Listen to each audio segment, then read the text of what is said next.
다같이 사도신경으로 신앙고백하심으로 9월 15일 새벽예배 하나님 앞에 올려드리겠습니다.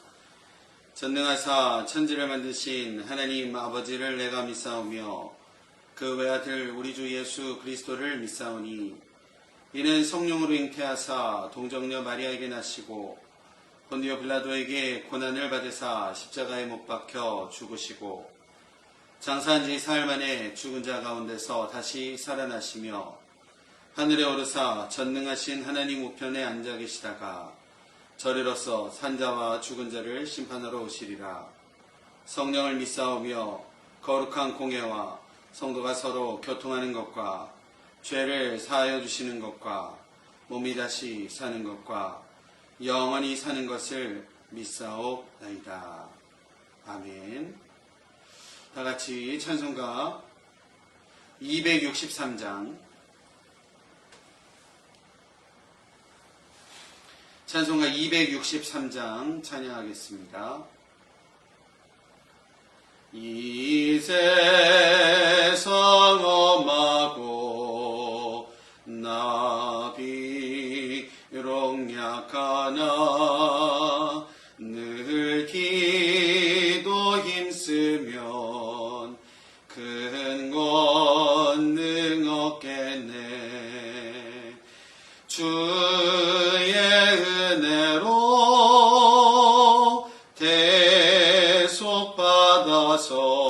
대속받아서 비와 같이 붉은 재 눈 가지겠네. 주님의 권능은 한없이 크오니 돌 같은 내 마음 곧 녹여주소서. 주의 은혜로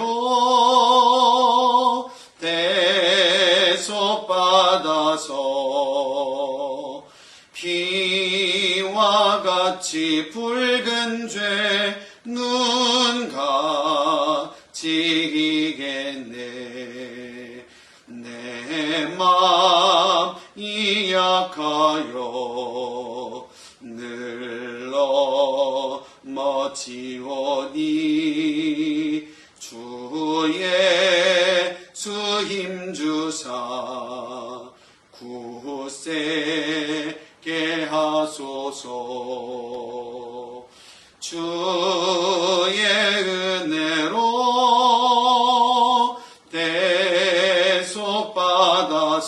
대속받아서 비와 같이 붉은 죄 눈 가지겠네. 죄사함 받은 후 새 사람 되어서 주 앞에 서는 날 늘 찬송하겠네. 아멘. 주의 은혜로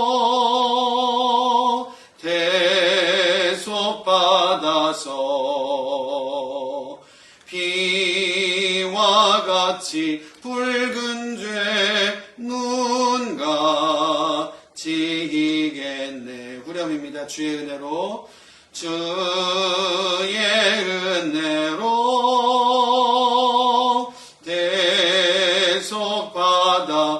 대속받아서 피와 같이 붉은 죄 눈 가지겠네.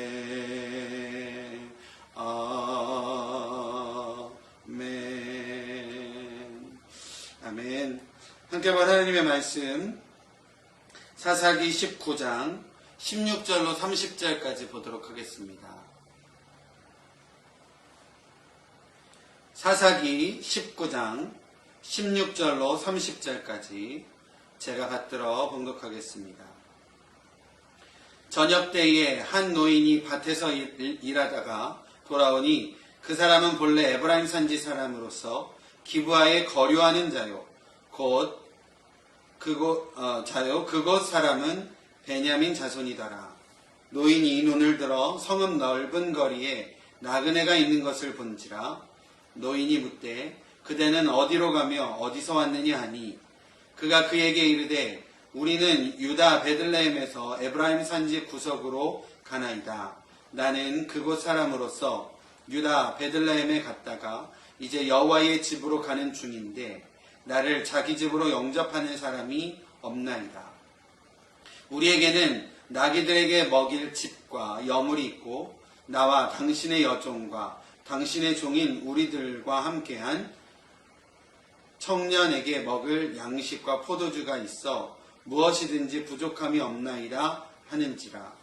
그 노인이 이르되 그대는 안심하라. 그대의 쓸 것은 모두 내가 감당할 것이니 거리에서는 유숙하지 말라 하고 그를 데리고 자기 집에 들어가서 나귀에게 먹이니 그들이 발을 씻고 먹고 마시니라.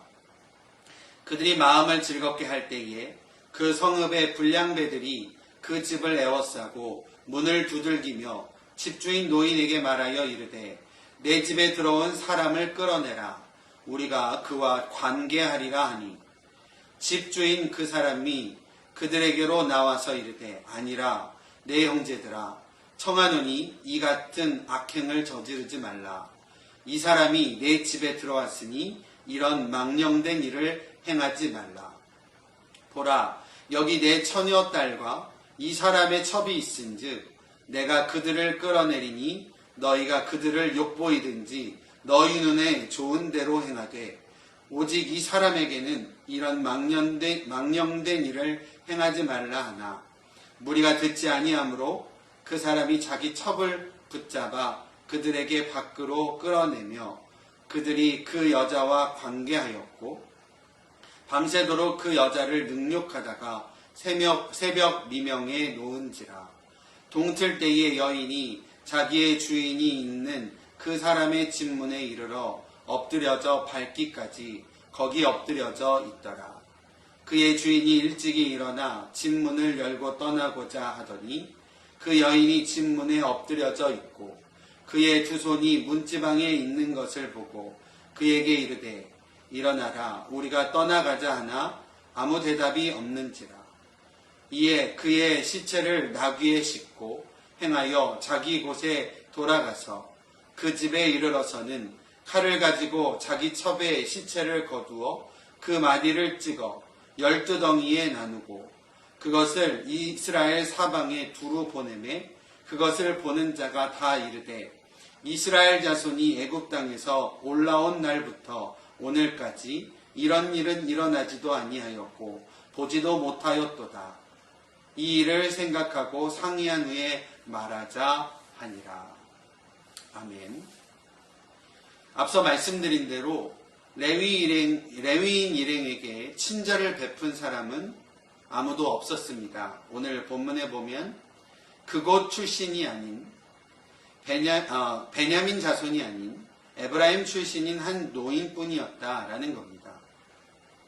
베냐민 지파가 거주하던 기브아 성읍 전체에 윤리적이고 도덕적이고 강팍함과 타락함을 보여주고 있는 대목이다라고 할 수 있겠습니다. 윤리적으로 도덕적으로 강팍하고 타락했다라는 겁니다. 어디서 온 사람인지를 묻는 노인의 질문에 레위인은 이렇게 대답을 하고 있습니다. 우리는 유다 베들레헴에서 에브라임으로 가는 사람들인데 여호와의 집이 있는 실로로 가고 있습니다. 그런데 우리를 집으로 영접하는 자가 없어 이렇게 기다리고 있습니다. 라고 대답을 하고 있습니다. 그리고 레위인은 노인에게 마음에 부담을 갖지 않도록 하기 위하여 자기의 일행들은 자기를 포함해서 3명뿐이고 그리고 나귀 2마리가 있는데 나귀를 먹일 여물과 음식들 그리고 자신들이 먹을 음식들은 충분히 가지고 있으니 우리가 유숙만 하면 된다라고 이야기합니다. 단지 하룻밤을 먹을 숙소가 필요하다라고 이야기를 하고 있는 겁니다. 이야기를 듣고 사정을 딱하게 여긴 노인은 레위인과 그 일행을 안심시키며 20절에 이야기하고 있습니다. 그대는 안심하라. 그대의 쓸 것은 모두 내가 감당할 것이니 거리에서는 유숙하지 말라 라고 하고 있습니다. 나그네를 자기 집으로 데리고 가서 후히 대접하는 모습입니다. 이것은 유대인들의 관습이었던 것을 볼 수 있습니다. 그리고 나그네에 대해서 그렇게 대접하지 않았을 때에 공회 앞에서 처벌을 받게 되었던 것을 신명기 10장 19절을 보면 알 수 있습니다. 이 노인은 레위인 일행을 자기 집으로 데려다가 환대하였을 뿐 아니라 나귀도 잘 먹였습니다. 그들을 진심으로 대했던 모습이라고 할 수 있겠습니다. 그런데 그때에 동네 불량배들이 이 노인의 집을 찾아와 행패를 부리고 있습니다. 지금 집에 들어간 레위인을 내놓으라는 것입니다. 자신들이 그 레위인과 관계를 맺어야 되겠다, 상관해야 되겠다 라고 하고 있는 겁니다. 여기서 상관하다, 관계하다 라는 뜻의 원어적인 의미는 성관계를 갖겠다라는 겁니다. 레위인을 끌어내어 겁탈하겠다라는 뜻입니다. 창세기 19장에 마치 소돔과 고모라의 타락한 모습을 하고 있는 모습이 지금 당시의 기브아의 모습이었다라는 겁니다. 집주인인 노인은 몰려든 불량배들에게 이렇게 이야기합니다. 이 사람은 나에게 들어온 손님이요 나그네인이 나에게 들어온 손님에게 그런 악령되고 나쁜 악행을 저지르지 말라라고 말리고 있습니다. 불량배들의 완악함을 말로 설득할 수 없게 되자 이 노인은 자신의 처녀인 딸이 있으니 그 딸을 내어줄 테니 너희가 원하는 대로 하라 라고 하고 있는 모습입니다. 마치 하나의 악한 일을 막기 위해서 또 다른 악한 일들을 범하고 있는 모습은 아닌가라는 생각을 해보게 됩니다. 이 노인이 자신의 딸을 내어주겠다라는 말에도 불량배들이 그 말을 듣지 않자 레위인은 그 불량배들이 요구하는 것은 자신에게 있는 것을 알게 되었습니다. 그리고 그 레위인은 자신의 첩을 불량배들에게 내어주고 있는 모습입니다. 지금 자신을 떠나서요, 장인의 집에서 넉 달 동안이나 도망가 있던 아내를 이제 다시 데려오겠다라고 또 하여서 갖은 친절을 아내에게도 베풀고 또 장인에게도 베풀었던 레위인이었습니다. 그런데 지금 자신의 안전을 위해 그렇게 자기가 끝까지 책임지겠다라고 보였던 그 첩을 불량배들에게 내어주고 말았다라는 겁니다. 남편의 손에 밖으로 내어버려진 여인은 밤새도록 동네 불량배들에게 능욕을 당하였습니다. 남편이 머물고 있던 집문 앞에 엎드려져서 와서 죽어있는 모습을 다음날 보게 되었습니다. 레위인은 자신의 안위를 위해 아내를 불량배들에게 던져주고 하룻밤을 보냈습니다. 불쌍한 여인은 자신을 데리러 왔던 남편에게 버림을 받게 되었고 불량배들에 의해 처절한 죽임을 당하게 되었습니다. 다음날 죽은 여인의 시신을 들고 자신의 집에 도착한 레위인은 시신을 12덩이로 잘라 이스라엘 12지파에게 각각 보내어 이 사건의 심각성을 알리고자 하였던 모습입니다. 자신들의 동족인 베냐민 지파, 기브아에 살던 이 베냐민 지파 사람들의 범죄를 온 이스라엘 앞에 공개하여 응당한 징벌을 받게 해달라고 호소하고 있는 모습이었다라는 겁니다. 이렇게 함으로써 불량배들의 죄상이 전 민족적으로 고발이 되었고 이 충격적인 사건과 눈앞에 펼쳐진 흉측한 보고들로 온 이스라엘은 강력하게 이 문제를 대처하기 위하여 총회로 모이게 됩니다. 후에 이 일로 인해 베냐민 지파의 남자들은 거의 몰살당하게 되는 동족 간의 피해 보복의 결과를 낳게 되는 모습입니다. 오늘 본문 말씀을 통하여서 하나님께서 우리에게 주시는 몇 가지의 은혜 나누도록 하겠습니다.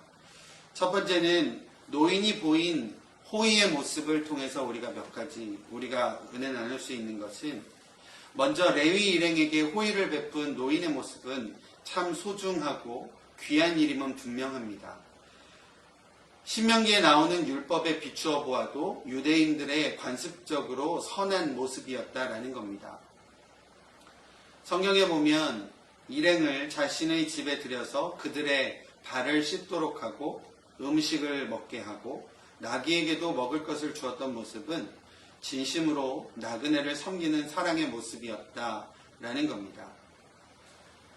레위인 일행들에게 호의를 베풀지 않았던 기브아에 살던 나머지 사람들과, 그리고 레위인을 추행하겠다라고 모여든 불량배의 모습과는 사뭇 다른 모습의 노인의 모습이었다라는 겁니다.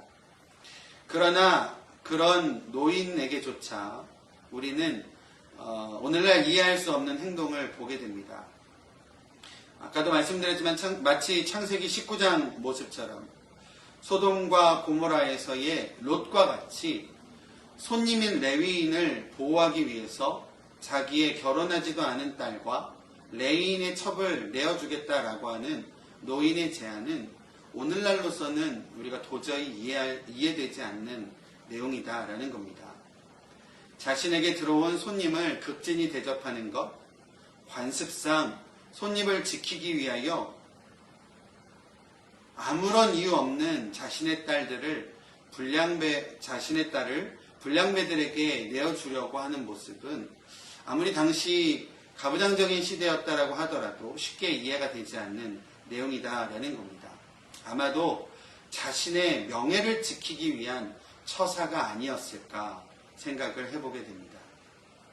이 모든 것이 모든 사람이 각각 그 소견에 옳은 대로 행하였다라고 하는 사사시대의 사회 속을 표현하는 그 말이 개개인의 모습으로 보여지고 있는 내용이다라고 할 수 있겠습니다.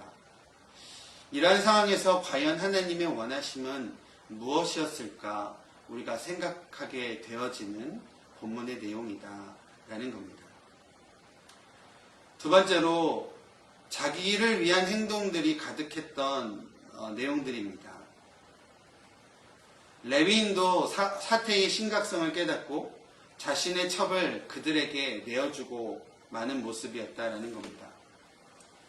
아마도 레위인도요, 자신의 체면을 지키기 위하여, 그리고 집주인의 명예를 지켜주기 위하여 하였던 처사가 아니었을까라는 생각을 합니다.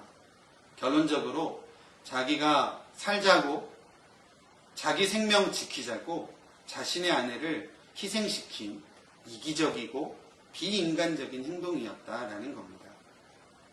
자신들의 안위와 명예를 지키기 위해 아내를 불량배들에게 던져버리고는 그들은 잠을 잤나 봅니다. 일찍이 일어나 집문을 열고 떠나고자 했을 때 두 손을 문지방에 올려놓고 엎드려져 죽어있는 첩의 시신을 발견하게 됩니다. 이 여인은 아마도 마지막까지 남편의 도움을 구하는 손길을 보내었던 모습이었다라는 겁니다. 그런데 이 레위인은 아침 일찍 자신의 안위를 생각하여 도망칠 생각만을 하고 있었던 모습이었다라는 겁니다. 자기의 안위와 명예를 위하여 자기의 생각에 맞는 대로 생각하는 대로 행하는 것은 결코 하나님께서 기뻐하시는 성도의 삶이 아니라고 생각합니다. 하나님께서 우리 각자에게 주신 남편, 또 아내, 자녀, 또 하나님께서 주신 직장, 또 삶의 터전, 그리고 섬기는 교회를 통하여서 내가 내 자신의 어떤 필요와 만족, 나의 명예와 안위만을 채우려고 하기보다는 하나님이 원하시는 대로 거룩하게 지켜가고 거룩한 열매를 맺기 위하여 함께 하나 되고 또 함께함을 하나님께서 원하시는 줄로 믿습니다. 특별히 교회가 어려울 때 교회를 위하여 자리를 지키고 또 어려움마저도 함께 나누며 이겨내는 것을 하나님께서 기뻐하시리라 믿습니다. 교회를 지켜가시고 또 하나님의 기쁨의 열매, 거룩의 열매를 맺어가시는 저와 여러분들의 귀한 삶이 모두 되어지시기를 바랍니다. 마지막으로 폭력은 폭력을 낳는다라는 겁니다. 레위인의 처절한 자신을 위한 생각이 폭력적인 행동을 초래하게 됩니다. 죽은 아내의 시신을 12조각으로 잘라 온 이스라엘에게 보내는 이 흉측한 행동으로 나타내게 되는 것을 보게 됩니다. 그 폭력적이고 무질서한 고발은 더 폭력적인 것으로 나타내어지는 모습입니다. 앞으로 읽을 사사기 20장을 통해 정말 피비린내 나는 동족 간의 전쟁이 일어나게 됩니다. 이스라엘 연합군도 그리고 베냐민 지파도 전쟁을 통해 정말 많은 숫자가 죽음을 맞이하게 된다라는 겁니다. 폭력은 폭력을 낳는다라는 겁니다. 우리의 입에서 나오는 폭력적인 말들, 또 우리의 입에서 나오는 불평의 말이 공동체 안에 불평의 말로 열매를 맺어가게 되고 또 폭력적인 것들로 열매를 맺어갈 수밖에 없다라는 겁니다. 좋은 마음으로 시작한 하나됨에 우리가 찬물을 끼얹는 그런 결과를 얻게 될 수도 있다라는 겁니다. 우리 사랑하는 성도 여러분, 주님께서 보여주신 사랑으로 우리의 삶과 가정과 교회에서도 주님의 사랑으로 온전히 하나 되시기를 바라고 또 이것이 하나님께서 기뻐하시는 하나됨임을 우리가 기억하고 순종함으로 귀한 하나님의 열매를 맺어가시는 오늘 하루 또 우리 성도님들의 삶이 귀한 삶이 되어지시기를 간절히 축원드립니다. 기도하겠습니다. 하나님 감사합니다. 오늘도 하루의 시작을 하나님 앞에 나와 시작할 수 있도록 인도하여 주심을 감사드립니다. 우리의 삶의 모습을 오늘 성경 본문의 노인과 또 레위인의 모습을 통해서 보게 됩니다. 꼭 우리의 삶의 모습과 신앙의 모습이 나의 명예, 또 나의 필요, 또 나의 체면, 또 나의 어떠한 의로움, 이런 것들을 채우고자, 이런 것들을 세우고자 했던 우리들의 모습이 있었다면 하나님께서 그런 모습들을 다시금 내려놓게 하시고 오직 우리의 삶에 나의 만족과 나의 필요와 나의 명예를 위함이 아닌 하나님을 위한 또 우리 공동체를 위한 하나됨을 위한 귀한 열매로 맺어갈 수 있도록 우리의 삶을 기름 부어주시고 성령으로 함께하여 주시옵소서. 하나님, 우리 주한옥교회 32년 전 세워주시고 이제 이번 주일이 32주년 창립 기념주일로 하나님 앞에 드립니다. 또 여러 가지 일들로 인하여 마음이 좀 들떠있고 좀 어려운 가운데 있는 지체들도 있고 또 여러 가지 혼란스러운 가운데 있음을 주님 앞에 고백하며 올려드립니다. 이러한 어려움을 성령께서 우리 가운데 찾아와 주시고 또 오직 하나님만을 오직 예수님으로 하나 되어 이러한 마음의 어려움들 이겨가고 또 성령으로 하나 되어 정말 하나님께서 허락하시는 귀한 축복의 또 부흥의 열매를 맺어갈 수 있는 또 새롭게 되어짐의 열매를 맺어가는 우리 귀한 공동체 될 수 있도록 주님께서 역사하여 주시고 함께하여 주시옵소서. 우리 성도님들 한 분 한 분 하나님 앞에 올려드립니다. 우리 성도님들의 일터와 또 가정과 자녀들을 하나님 앞에 올려드립니다. 하나님 지켜주시고 그들의 삶 가운데 역사하여 주시고 하나님 축복하여 주시고 은혜 내려주시사 하나님 정말 우리의 삶을 통하여 주님 영광 올려지는 삶이 될 수 있도록 주님 인도하여 주시고 함께하여 주시옵소서. 모든 것 감사드리며 예수님의 이름으로 기도드립니다. 아멘. 오늘 말씀 생각하며 또 하루의 삶을 하나님 앞에 올려드리며 함께 기도하겠습니다.